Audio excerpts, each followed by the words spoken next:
Qué coincidencia, Kelly, porque dábamos cuenta aquí a comienzos de esta semana de un libro bien interesante. Incluso dimos su nombre y mencionamos apartes que fueron mencionados por el diario El Mundo de España. El libro se llama El psicópata integrado. Su autor es el criminólogo Vicente Garrido. Esperamos tenerlo aquí en Colombia o conseguirlo también a través de internet, ¿verdad? Tener el ebook. Pues el tema de alguna manera podría vincularse para que nos ayude a entender y para que sepamos que a lo mejor nosotros tenemos un psicópata al lado y no lo podamos descubrir de primerazo. Pues nos acompaña don Vicente aquí en Radio Red, una mirada diferente. Bienvenido, gracias por su tiempo, gracias por estar aquí. Hola, muy bien, muchas gracias, un placer. Vicente Garrido, catedrático de Educación y Criminología en la Universidad de Valencia, autor de este libro El psicópata integrado. Don Vicente, estábamos mencionando con Kelly y con todos los compañeros de mesa el caso de Dominique, ese acusado violador francés que es protagonista de uno de los hechos más escabrosos de la historia reciente en Europa, que drogó y violó a su propia esposa y que invitó a un poconón de gente a que hiciera lo mismo, y ahora aparece un discípulo. La entrevista no pretende que usted nos analice el caso, pero sí aprovecho la circunstancia para preguntarle si aquí estamos hablando también de un psicópata que pudo durante muchos años engañar a su propia mujer. Imagínese, porque duraron casados más de 40 años. Más de 40 años. ¿Tiene perfiles dentro de lo que usted ha visto, don Vicente? Sí, yo creo que es un ejemplo, en fin, desgraciadamente, ¿verdad?, muy potente de lo que es el psicópata integrado. Un psicópata es una persona que no ha establecido una conexión emocional con la gente y por consiguiente vive dentro de su mundo, sus necesidades. Y el término integrado significa que no lleva una vida criminal, no forma parte, ¿verdad?, de lo que podríamos denominar la subcultura del crimen, sino que es alguien que pues tiene su carrera, su trabajo, vive perfectamente integrado, de ahí el título, pero tiene la personalidad psicopática, incapacidad de arrepentimiento o de sentimiento de culpa, incapacidad de tener emociones morales básicas como la compasión, la piedad, el sentido de la responsabilidad o de la justicia. Y en el caso de gente que ha tenido la oportunidad de estudiar y de llevar una vida convencional, pues tiene una gran capacidad para engañar y manipular a los otros. Y claro, el contexto del caso que estamos hablando es evidente que este hombre pues no tiene emociones morales básicas y vive manteniendo una fachada de respetabilidad precisamente para satisfacer sus deseos de control y poder, que es justamente lo que define la motivación fundamental del psicópata. Es la única manera de explicar cómo puede estar manteniendo una farsa durante tantísimos años, aparentando además ser un buen padre. Porque claro, hay gente cuando he participado en alguna conversación con respecto a este caso, gente que dice, no, pero sus hijos le querían y él parecía que era un buen padre. Y digo, no, una persona no puede ser un buen padre y al mismo tiempo hacer eso a su mujer. Claramente él simplemente se limitó a fingir emociones como un padre normal, pero él no tenía ningún vínculo con sus hijos, porque de lo contrario tú no puedes hacer eso a tu mujer, ¿no? Y este es uno de los problemas del psicópata integrado, cuando además en este caso es un criminal oculto, porque hay psicópatas integrados que yo llamo funcionales, que no cometen crímenes, pero que debido a sus características de personalidad pues hacen la vida de los que le rodean miserable. Es gente que, aun cuando no cometa delitos, pues parasita a los demás, establece muchas veces una especie de temor y de aprensión a que la gente le contraríe o le dispute el poder y el control que él quiere tener en su casa o en su trabajo. Y ya digo, sin ser criminales, pues expanden miseria, porque en el fondo lo que hacen es manipular y aprovecharse de los demás porque le proporcionan estatus, dinero, una vida, digamos, protegida de la mirada de los demás. Y en muchos sentidos, claro, la gente no los conoce, de ahí la importancia de este libro, ¿no? He querido explicar con muchos ejemplos, planteando formas de detectarlos, formas también de neutralizarlos. He querido explicar este problema. Es un problema muy grave y la gente no lo conoce. La gente piensa que el psicópata es simplemente, como hemos visto en tantas películas de televisión o películas en el cine o novelas, piensan que es un asesino en serie, un hombre que va cometiendo crímenes horribles, y no necesariamente es el caso, aunque en este caso concreto de Giselle, la mujer que ha sido víctima de esto, efectivamente tenía un monstruo en casa. Claro. Vicente, qué interesante eso que usted dice, como para entender un poco quiénes son los psicópatas. Fíjese que el tipo decía esta semana que él decidió actuar así porque habló con Giselle y que ella no quiso tener una relación abierta, y a él le dio eso mucha rabia y tal, y no le gustó, y por eso empezó supuestamente a hacer esto. En ese sentido, con ese argumento, que obviamente es muy tonto, ¿un psicópata nace psicópata o uno se puede convertir en un psicópata a medida que pasan los años? Hay que distinguir entre el psicópata primario, que es el que tiene un fuerte componente genético y que,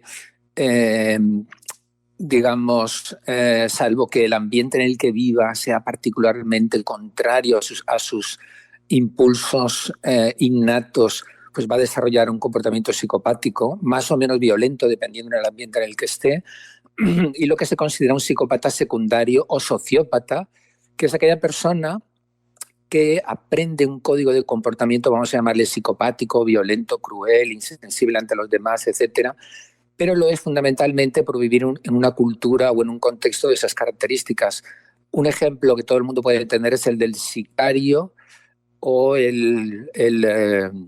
digamos, el asesino profesional que trabaja pues, en cárteles o en mafias, que vive desde pequeños ambientes. Ese tipo de personas puede establecer una relación afectiva, auténtica, con algunas personas de su entorno, pero fuera de ese entorno su código les exige pues matar a quien sea y luego ir a su casa y tener una vida convencional. Lo hemos visto en muchas películas, ¿verdad? Como El Padrino y otras en las que el capo quiere a su familia, se preocupa por sus hijos, pero puede señalar a cualquier persona para que la maten en cualquier momento sin pestañear, ¿no? En este sentido, por desgracia, uno de los grandes problemas del sicariato en el mundo es que desde pequeños muchos de los asesinos viven en ese tipo de contexto donde le dicen tú tienes que ser fiel a tus padres o a tu jefe, pero a partir de ahí has de matar a cualquiera. Claro. Ahora, Vicente, en la reseña que trae el diario El Mundo de España de su libro El psicópata integrado, dice Ricardo Colmenero, dice, los psicópatas viven entre nosotros, están infiltrados, viajan contigo cada mañana en el bus, son tus jefes, tus vecinos, te has acostado con ellos y les votas en las elecciones. Su capacidad de manipular y de fingir que son buenas personas o líderes visionarios les permite alcanzar tu amistad, tu corazón. Quería preguntarle sobre ese tema, sobre esa arista. ¿Es posible que con alguna suerte de método o de proceso uno pueda detectar que alguien que está cerca de uno es un psicópata? Porque parece que no hay test fiables, ¿verdad? Para definir, mire, es que usted es psicópata. Sí, ¿Cómo lo podemos unos descubrir? Sí, le comento. Hay que distinguir entre lo que es poder hacer un diagnóstico fiable o científico de lo que es un psicópata, de saber que estás junto a una persona que de alguna manera está arruinando tu vida, es decir, te está haciendo sentir incómodo, estresado, deprimido, ves que la relación con esa persona te supone un gran costo emocional. Yo lo que digo en el libro es que tú no tienes por qué ser un experto psiquiatra o psicólogo o criminólogo para determinar si alguien es o no un psicópata, sino que tienes que hacerte una serie de preguntas y tienes que realizar una serie de acciones para ver si esa persona es una persona realmente dañina, con independencia de que sea o no un psicópata. Porque si aparecen esos indicadores, como mínimo significa que esa persona tiene unos rasgos importantes en psicopatía, aunque no sea un psicópata, digamos, diagnosticado desde el punto de vista científico. Y pongo algunos indicadores que son importantes. Por ejemplo, la intuición. La intuición no es sino una comprensión inconsciente que el cuerpo despierta de aprensión o de ansiedad frente a alguien. ¿Cuántas veces sentimos esa sensación cuando estamos con una persona y lo atribuimos a cuestiones que lo que hacen es enmascarar ese sentimiento de aprensión. Por ejemplo, si alguien está enamorado de un psicópata, pero siente que cuando está junto a esa persona pues tiene menos capacidad de decisión, siente que está poniendo en peligro alguno de sus valores básicos, pero tú simplemente continúas y tú te dices, bueno, no, es mi forma de pensar, soy demasiado susceptible, simplemente porque estás enamorado de esa persona, porque te gusta y no quieres comprender la verdad. Y otro aspecto muy importante que yo planteo en el libro es que tienes que aprender a conocerte, tienes que saber cuáles son tus valores. Si estás con una persona que ves que te está haciendo pensar o sentir o actuar de modo contrario a tus valores esenciales como persona, donde para ti es muy importante la responsabilidad o la lealtad hacia determinados valores, etcétera, pues es evidente que esta persona está irrumpiendo en tu vida de una manera intrusiva y te está haciendo desgraciado. Y luego también saber observar, porque el psicópata normalmente dice las cosas que piensa que son adecuadas en el contexto en el que están, pero normalmente su comportamiento es puramente egocéntrico y no se corresponde con lo que dice. Además, la conversación del psicópata, tal y como explico en el libro, normalmente es hueca. Tú, cuando hablas con un psicópata de un tema verdaderamente importante, te das cuenta que no acaba de comprenderlo, no acaba de llegar al fondo emocional. ¿Por qué? Porque ellos son emocionalmente ciegos frente a las grandes emociones morales, como he comentado. Entonces, su conversación suele ser muy superficial, suele, digamos, responder a una serie de clichés, pero esa comprensión que tú buscas en otro ser humano no la vas a encontrar ahí. Y luego, finalmente, algo muy importante es que tienes también que hablar con las personas con las que tú tienes una buena relación y te fías, porque, tal y como digo en el libro, hay personas que están a nuestro alrededor que son conscientes de determinadas cosas que esa persona ha hecho o dice, pero no te lo dicen porque les da apuro, porque es tu amigo, porque es tu familiar y no quieres meterte en esto. Preguntar a los demás, tener conversaciones sinceras con los demás te ayudan a abrir los ojos. Dicho esto, una idea muy importante del libro es que a pesar de que los psicópatas utilizan la mentira y la manipulación con gran intensidad y frecuencia, ellos no tienen poderes especiales, no son superhombres o supermujeres, por supuesto que también hay mujeres, aunque es en un menor porcentaje, de 3 a 7 a favor de los hombres. Lo que quiero decir con esto es que si ellos son particularmente buenos, es por dos razones. Uno, porque toda su vida está basada en eso, en la mentira y en la manipulación, y entonces lo utilizan muchísimas veces, de tal manera que lo que no consiguen, a lo mejor, pues en unos días lo consiguen en otros. Y en segundo lugar, como no tienen sentimiento de culpa, pueden aparentar una gran sinceridad, no se sienten afectados por el nerviosismo de saber que estás mintiendo y pueden afectar una gran naturalidad. Pero aparte de eso, no leen mejor que nadie los pensamientos de los otros, no son más intuitivos que los demás, no son capaces de reconocer la mentira y la verdad en los otros en mayor medida que nosotros. Nosotros, digo en el libro, tenemos más superpoderes que ellos. ¿Por qué? Porque podemos comprender las emociones humanas de manera profunda, porque sabemos utilizar la empatía, porque podemos preguntarnos por los valores fundamentales de la vida, porque nosotros podemos saber si esta persona está amenazando nuestro proyecto, nuestra vida, el sentido de la vida que nosotros estamos proporcionando. Lo único que tenemos que hacer es despertar y preguntarnos, ¿estoy cometiendo un error estando con esta persona? ¿Estoy en contra de lo que define mis valores esenciales como ser humano, con independencia del compromiso que yo he adquirido con esta persona? Y esto es algo que requiere valor, requiere coraje, ¿verdad? Claro. Porque mucha gente prefiere seguir en la mentira a descubrir la verdad, por horrible que esta sea. Vicente, este perfil de estos psicópatas de su libro, que dice usted que son los seres más preparados para realizar el mal, y los acaba de describir, ¿están relacionados o son diferentes a todos estos psicópatas, sobre todo en los Estados Unidos y en otros países que los vemos a diario en series de las plataformas, que en su vida, los perfiles que hacen, que fueron violados, que fueron disgregados, que fueron echados de su casa, de hogares disfuncionales, maltratados, en fin, y terminan siendo psicópatas? ¿O es otro perfil de psicópatas al cual se está enfrentando hoy el mundo? Este tipo de psicópatas que vemos en las películas, etcétera, son psicópatas no integrados, son psicópatas criminales. Y es verdad que un porcentaje de ellos han sufrido abusos, malos tratos y han tenido experiencias que en muchos sentidos pues quizá han activado una serie de impulsos innatos que ellos tenían, ¿no? Porque casos como, qué sé yo, Ed Kemper o en algún sentido también Ted Bundy y otros famosos criminales, es verdad que han pasado por experiencias muy duras, pero aún así millones de personas han pasado por experiencias de abuso, de abandono. Fíjate en todos los niños que pasaron por campos de concentración o han tenido experiencias horribles en las guerras, y aunque han podido salir traumatizados, han podido llevar adelante luego una vida con provecho. Luego siempre hay un componente en el caso de la psicopatía, siempre hay un componente, por desgracia, de predisposición genética, ¿verdad? De ahí que se estima que el porcentaje de psicópatas es el 1%. Es un porcentaje, claro, en un país como España es 500.000. Es una minoría. Aquí en Colombia serían importante. 500.000, más o menos. Ajá. ¿Perdón? Aquí en Colombia serían 500.000, más o menos. Eso. Bueno, en España somos 45 millones. Sí, su población es parecida a la nuestra, efectivamente, ¿no?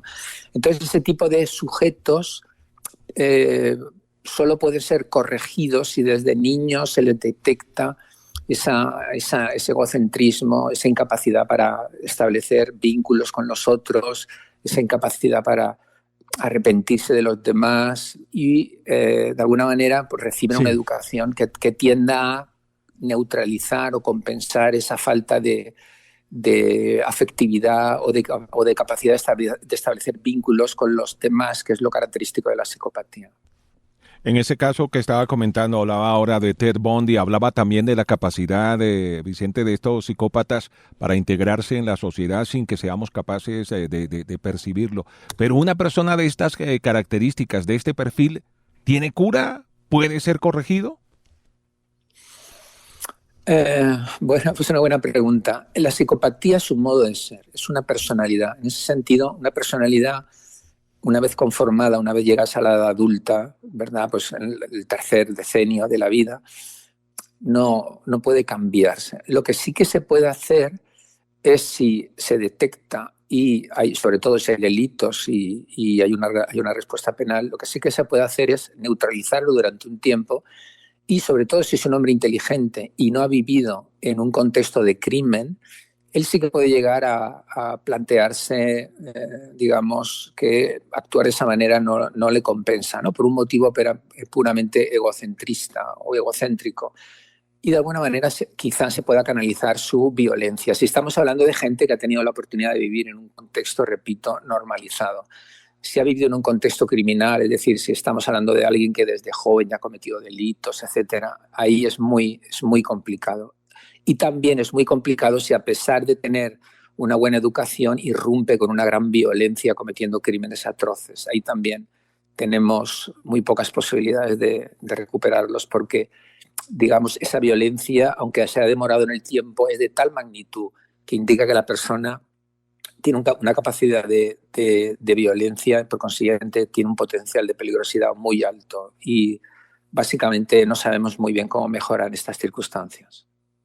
Pues Vicente, muchísimas gracias por su tiempo, por acompañarnos con el análisis del caso que tiene horrorizada a Francia y a Europa y al mundo entero, sin lugar a dudas, pero también por ayudarnos a entender el perfil psicopático.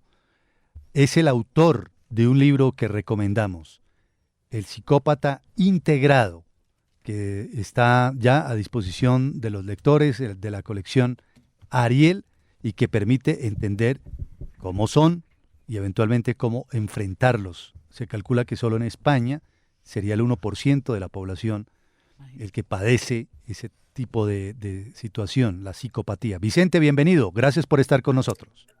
Un placer, muchas gracias a ustedes por su interés en mi libro. Que tenga muy buen día. Vicente Garrido, catedrático de Educación y Criminología en la Universidad de Valencia. Algunos tipsitos, ¿no? El psicópata no establece una conexión con la gente. El psicópata integrado lleva una vida convencional, con una gran capacidad para engañar a los otros, no tiene emociones morales básicas, son emocionalmente ciegos frente a las grandes emociones morales. Sí, increíble lo que decía al final de Vicente de ese perfil, como le preguntaba al Capi si uno se podría recuperar, y fíjese que el contexto es bien importante. Si es un contexto violento, es muy difícil que esa persona cambie, mientras que si tiene las condiciones, es una persona que es inteligente, hasta emocionalmente, puede que pueda dominar esas pensamientos violentos y tal. Y me parece interesante lo que decía Janet también con este caso de Pélico, de lo horroroso es el monstruo, porque explicaba, uno se ha preguntado siempre cuál la peor reacción de pronto, aparte de la tragedia de que violara a la mujer, es como los hijos descubren el monstruo que es el papá. Y chévere que Vicente nos diga como cuál es vínculo. Al final entonces nunca fue el papá porque ahí estaba un psicópata escondido.